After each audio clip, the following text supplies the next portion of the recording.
What's the better investment, nicer drums or recording gear? There are mixed opinions on this, but I think the decision is simple. As a growing drummer, you need to make investments that directly impact your growth. And only one of these things really does that. As a matter of fact, there's a skill you must master in order to truly master the drums, and only one of these purchases will lead you in that direction. So if you've been thinking about making any drum set, drum cymbal upgrades, or recording gear purchases, today's discussion is definitely for you. We'll break all of this down so that you have clarity and purpose behind how you spend your money in regards to gear, and you'll be on track for way faster growth in the coming months and years as a result. You can do this. This is going to be fun.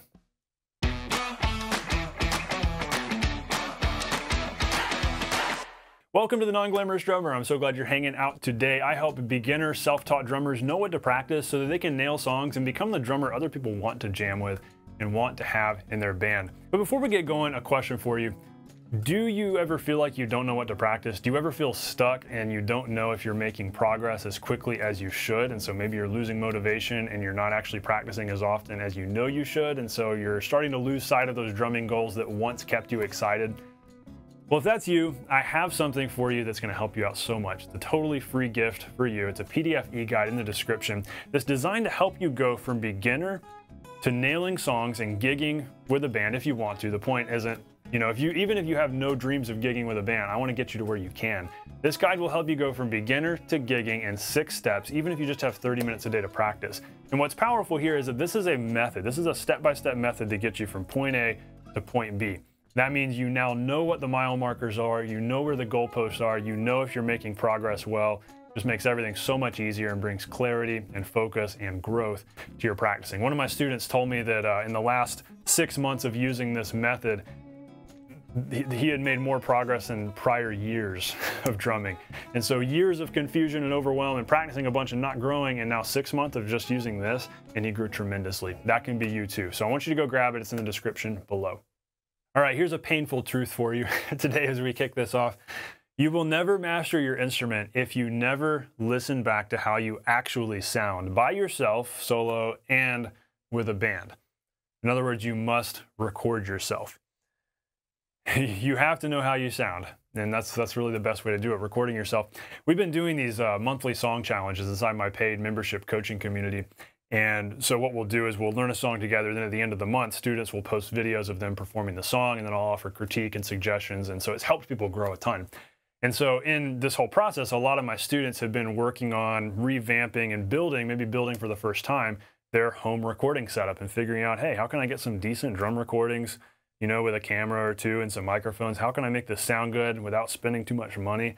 And so that's been a big question, and a particular student asked me, what is the better investment? Because I know that recording gear isn't always cheap. What's the better investment, nicer drums or recording gear to record my okay drums? And I thought that was such a great question because he felt like his drums didn't sound great. He was like, should I try to make my drums sound better? Should that be my #1 focus? Or should I just go ahead and buy the recording gear? And like I said in the intro, really the decision is pretty simple, especially when you're in these early growth phases where maybe you don't have the best sounding gear. Getting a better drum set is not going to help you grow faster, but investing in recording gear very much can when you use it correctly. As a beginner or intermediate drummer in 2024, investing in recording gear will result in more growth for your money compared to buying nicer drums or nicer cymbals. And so, hey, that's my opinion. I think there's a lot of evidence to back it up that I've seen over and over again in my students as well as in myself. The better drums didn't make me a better drummer. The microphones did, because I started listening back to recordings of myself. So that's where we're going today. We're gonna keep this super simple. I'm gonna share with you the 3 components of a simple home recording setup so that you know exactly how to get started if you're new to this. This is gonna be super practical. And we're gonna talk about how to get maximum value even on a minimum budget. If you can't buy a whole bunch of microphones, that's fine. I'll show you how you can do this really with just 1 or 2 mics. So this will be a lot of fun. Super practical stuff today. Now, this is obviously assuming that you have a kit. If you don't have a drum set at all and you're playing on a practice pad, don't buy mics for your practice pad. Get the drum set. Just get a basic drum set. Doesn't need to be fancy. That's kind of the point. Not a fancy kit, just have a kit. But once you've got the drums and the cymbals, you've got the basic gear that you need, then you're ready to get the recording gear. Now, this hasn't always been the case, and if I were making this video, 20, 25 years ago, it would have been a lot different because recording gear cost way more back then, and it wasn't easy to just record right onto your laptop like it is now. But here in 2024, recording gear is cheaper than ever, and the whole process is simpler than ever, and so why not set up a simple home recording rig? Anybody can do it, and it doesn't cost much, and it's so simple. Now, the big exception to this, I'll go ahead and just say this in case some of you are wondering this.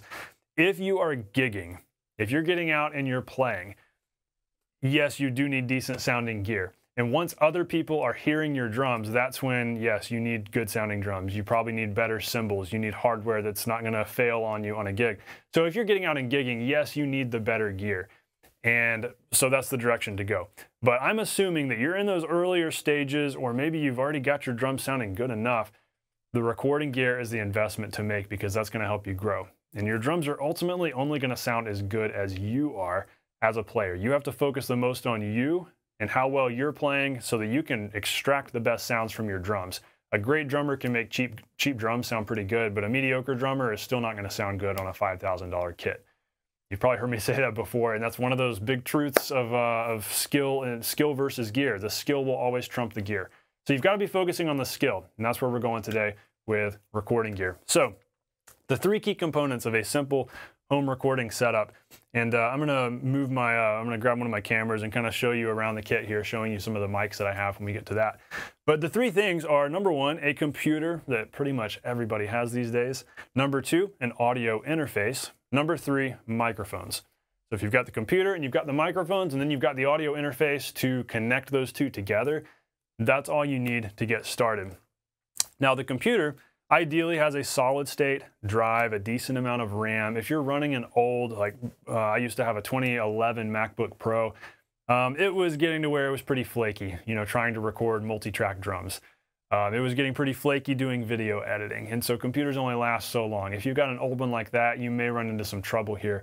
But if you've got anything relatively new, whether a Mac or a PC, and it's got especially a solid state drive, not the old school, spinning hard drive, then you're going to get a good amount of speed, and that's going to be all you need for basic audio recording. Also, you're going to need software for recording. So I'll show you right here. Right now, my computer is recording as we speak. That's the red right there. I'm recording everything into Logic. That's the software I use. So I'm a Mac user.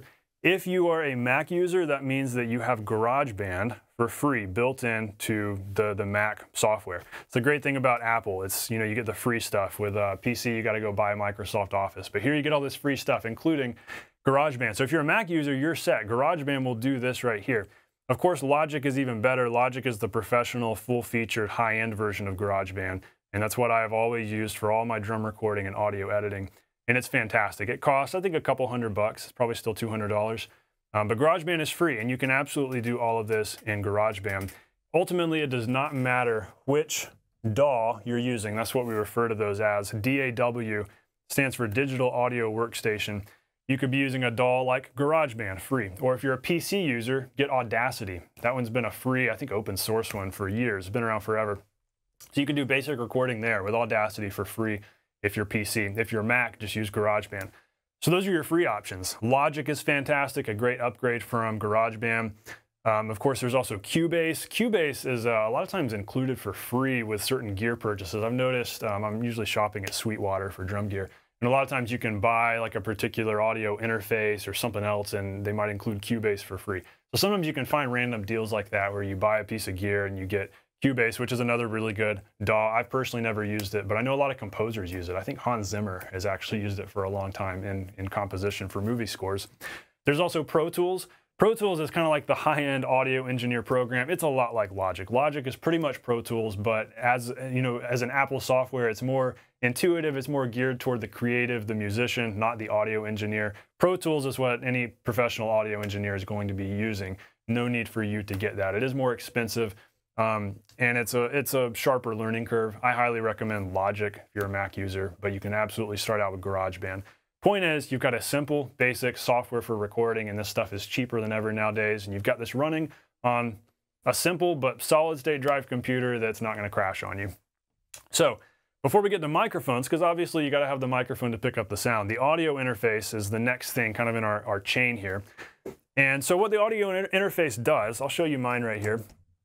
Not that you can really see much. I don't know how helpful this is, but this is mine right here. This is the Focusrite Claret interface. I like it because it looks pretty, because it's red, and I love red. The Scarlett is another really good one in the Focusrite line. These are not super cheap. You'd pay about $1,000 for this one, and it's 8 channels, so I can run 8 drum mics into it. You don't have to get this one, but it is a really good one. And if you want to, just go all in and you've got the cash to spare, this is a really good one to get. You can control all the gain of every channel here. It's also got some cool preamp settings that you can access online. Not online, but on the computer. You can pull up more controls and settings for this. Now, basically what the audio interface does is it's converting the analog signal from your microphones into a digital signal that the computer can process, because any home recording you do now is going to be digital. We're not recording to tape. We're not recording to a vinyl record. And so it's all digital. So something has to convert that analog electrical signal up here into digital. And that's what the interface does. It converts these little signals into digital, amplifies them, makes them sound really good, and then sends them straight into the computer via a little USB cord. You can see mine right here. And so it's literally just a USB-C cable that's running from the back of the interface right into the computer. And that's all that it is. And so it makes it seem so fragile. If that comes unplugged right now while I'm making this video, it all crashes and we have no audio. Thankfully, that's never happened. But that's literally what the audio interface does. Now, you don't need a bunch of channels. If you're just getting started out, you could get a 2-channel interface, a 4-channel interface. You don't need all 8. I have an 8-channel because that allows me to do 2 overhead. I'll explain more of the mics in a minute. But you don't need anything fancy. You can spend less money and still get a really good interface just having less channels. One of my students got a 4-channel, I think the Focusrite Claret or the Scarlett, one of these, but just the 4-channel because that's all that they needed. And so saved a little money there, but still got a really good audio interface. And so I do highly recommend the Focusrite ones. I also have a PreSonus interface over here on my shelf. It's an additional one I can connect to this one to add extra channels. I had an old Tascam interface I bought on sale in 2013. I used that one for years until it would no longer work with new MacBooks because they stopped updating the drivers, and so it was old. But it still works just as an audio pass-through, like as a mixer. Not to get into technical details, but point is, doesn't matter exactly what interface you have. As long as you can plug your mics into it, plug that into your computer, you're good to go. So microphones, that number 3 thing of microphones. Start simple because you don't need to mic every drum and every cymbal. Obviously, you can get crazy. And in a high-end studio, there may be some mics on the underside of cymbals. There might be a mic on the underside of the snare, a couple of hi-hat mics. You've got overheads. There could be an additional, mic position down here between the toms to pick up more tom stuff. Of course, you've got the close mics on the drums. Maybe there's some room mics. You could have a whole bunch of microphones and go crazy with it. But of course, you got to have a powerful computer to handle all that, as well as enough channels on the interface. I like to keep things simple, so I've never gone beyond 8 microphones. And that's what I have running right now, including this lav mic I'm talking into. So that limits me to actually 7 mics on the drums. And so I've had to stay pretty simple because I prefer to just run the one interface, not connect a bunch of interfaces and have a bunch of channels. And so keep it simple. What you'll see here with my setup is that I've got a mic on my snare. This is a Shure SM57, $100 mic, pretty much indestructible. I think you can even run over it with a car and it still works because it's solid construction. These are great microphones. I also have an SM57 right here on my floor tom. By the way, you might be able to see here, I gaff taped it because sometimes with toms, because the mic rattles, with an SM57, the little grill thing on the end will rattle sometimes and create extraneous noise if you don't tape it. And so that's why I have gaff tape on there. I also have down here underneath my snare, another SM57. You can see it right here. That is kind of pointed, kind of between the snare and the kick drum. And so I have it super compressed, and that one is just picking up some impact, some articulation from the kick drum, as well as extra buzz from the snare. I used to have that mic up here on my rack tom, but I actually got rid of it because I realized I wasn't using it. Because here's the deal. When you have good overhead microphones, this is a Shure SM81. I have another Shure SM81 right here as a spaced pair. This one's roughly directly over the floor tom. And this one over here is more positioned over the crash and the hi-hats. But really, these pick up the toms a whole bunch. They pick up a lot of toms, and that's really cool. And that allows me to not actually use a lot of the close mics on the toms. without getting into all the technical details and reasons why, I like to just use overheads to pick up cymbals as well as to pick up toms. And so I don't need the close mic on the rack tom for what I'm doing, and I barely use my 57 on the floor tom. And that works just fine. So that's why I repurposed the mic that was on the rack tom for underside snare and impact mic on the kick, because I'd rather have that. Just my personal opinion. Also, out here, moving over to, I'm gonna try stepping around this way and see if I don't trip over anything and get tangled up. So out here on the front of the kick drum, I've got a Shure Beta 52 that is the main kick drum mic that's just sticking into the hole right here. It's like halfway, the capsule is in the hole. The trick is making sure the mic itself is not touching the head. It's pretty close to, but not quite. So that's my main kick drum mic, and that's just an easy, simple way to mic your kick drum. This is about a $200 mic. You can buy it in a set with 57s, and that'll save you a little bit of money. Also though, here's the really fun thing. Right over here, this mic is a ribbon mic. So a ribbon mic is super sensitive. It has to do with the diaphragm in it. It's literally like this type of ribbon, some sort of metal material. I don't know all the technical specs of this, but it's a thin diaphragm, so it's super sensitive, and it picks up really crisp high end, but it also picks up really boomy low end. This is a cheap ribbon mic. You can spend thousands on one. I spent $100 on this. And so it doesn't sound that great if it's the only mic you use. However, cheap ribbon mics excel at picking up boomy low end. So look at how you can kind of see the height I have this at in position out here relative to my kick drum. It's a little bit higher than the top rim of the kick. It's about, I don't know, 1.5 feet back. It's about 18 inches. And so it's about 22 inches above the floor. And also I have it positioned here so that the capsule is actually aiming kind of that way, because you don't want the impact of the kick hitting it square on, because it can actually damage the ribbon because it's so sensitive. Point is, it's picking up a lot of boomy low end. So between these two microphones, I'm able to get so much low end, and it's so much fun. Sounds so cool. And so combine that with the close mic on the snare, the overheads, that's pretty much it. And that's my drum sound. Maybe I use a little bit of that floor tom mic, but not much. And then just a little bit of that underside snare mic down there. So that's my setup. That's what I have going on. But you do not have to buy all the stuff that I have. I've gradually built this up over the years, and I started out really simple. And that's what I want you to do. I'm going to help you show you exactly what to do if you only want to get one mic, if you only want to get two.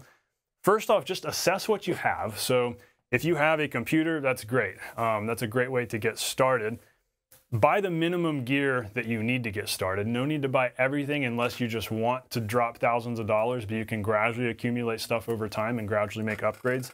And then just maintain a list of upgrades you want to make down the road. And so start small, always keeping in mind, okay, here's the thing I want to buy next, gradually growing your recording gear, your recording setup over time. So how to get maximum value on a budget. So what's so cool? Number one, you can just record on your smartphone.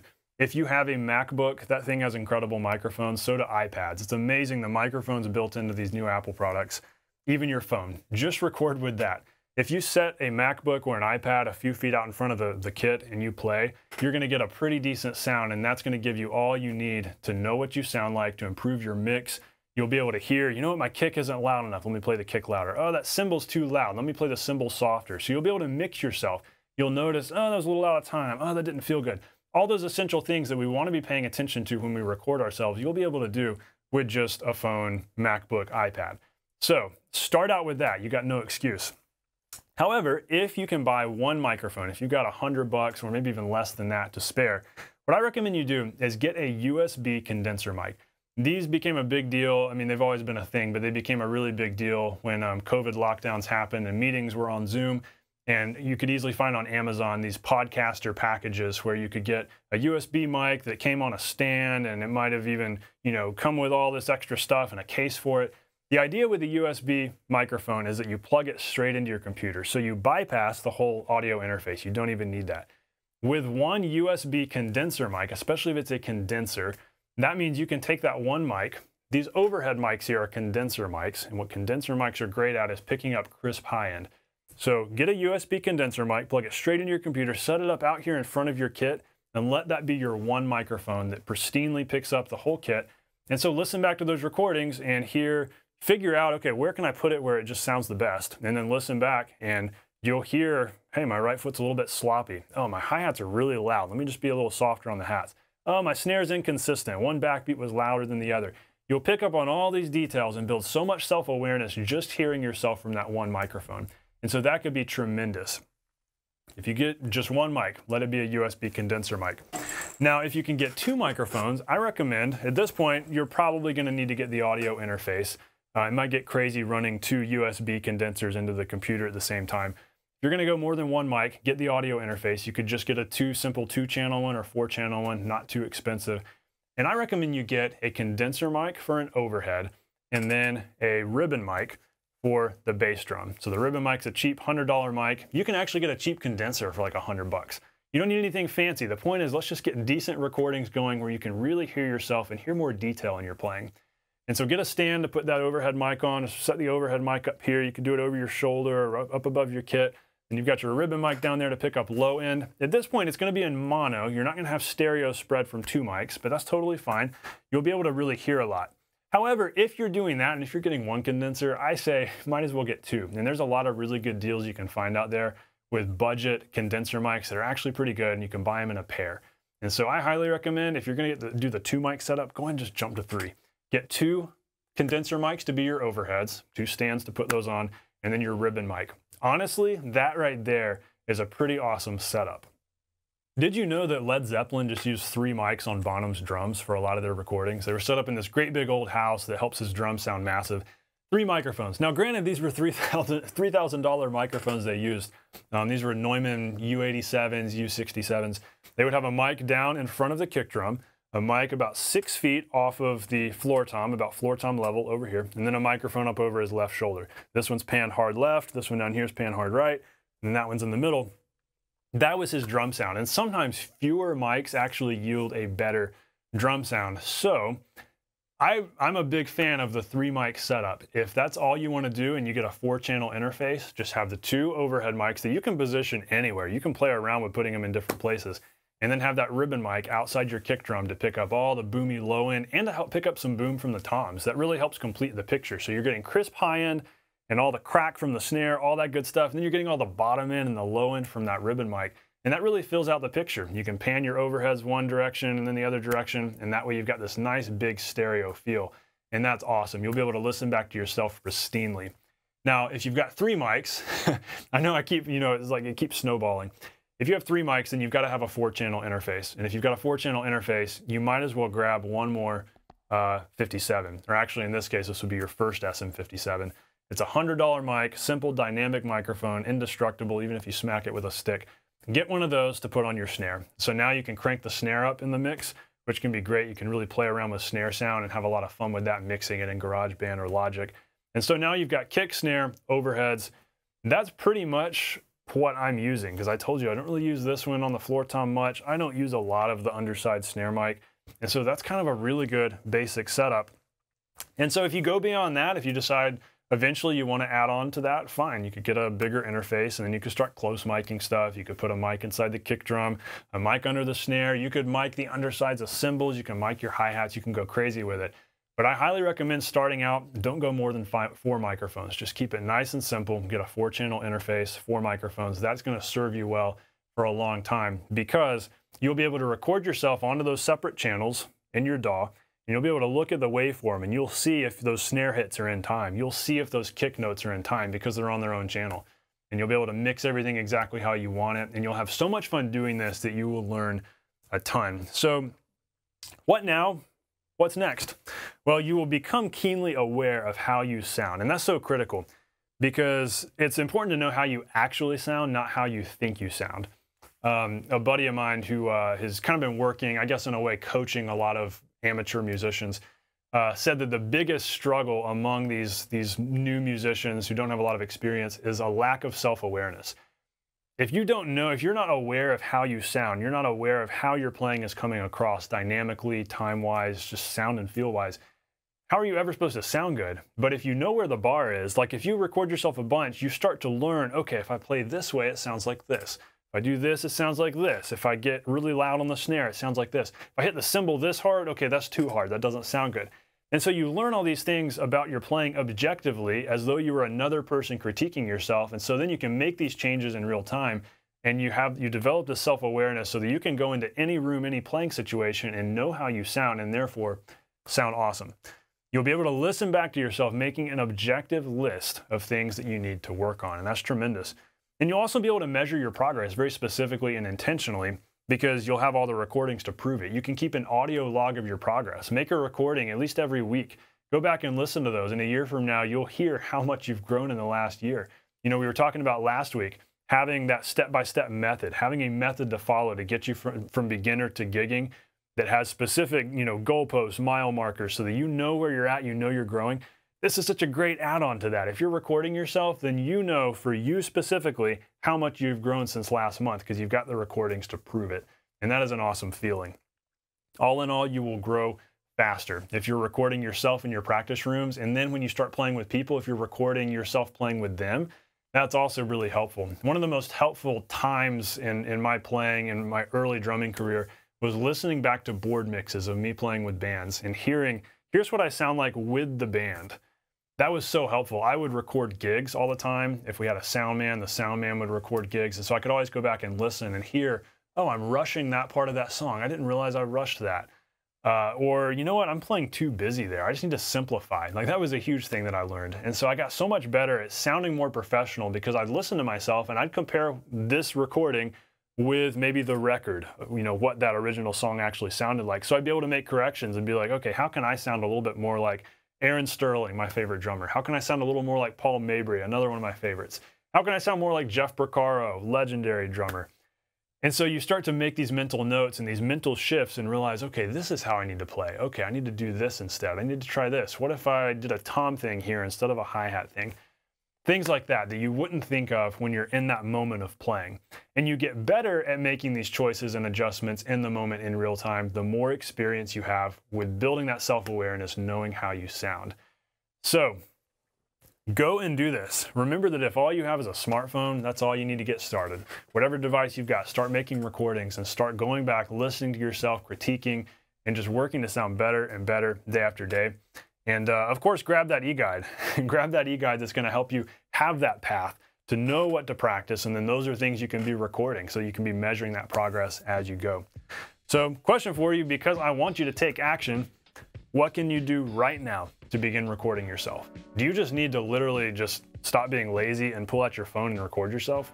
Maybe that's it. Make a video, make a video with your phone. Start videoing yourself playing.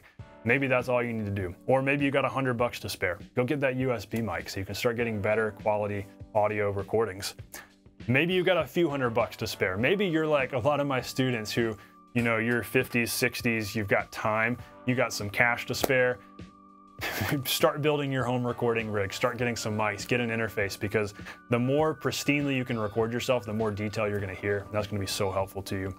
So get out there and do it, take action, you're gonna grow. Go grab that e-guide. That's gonna help you go from beginner to gigging by knowing what to practice, knowing where you are now so that you can get to where you wanna be. It's in the description, go grab that. I hope this has been valuable to you. I hope today's lesson has been helpful. This has been a lot of fun. I know it's super packed with a lot of stuff here and I showed you a lot of things. I hope this was really helpful to you in helping guide you toward making decisions about how to spend your money, how to invest your money in not only your gear, but also your growth. All right, know that as always, you can do this. Stay non-glamorous. I'll see you on the next video.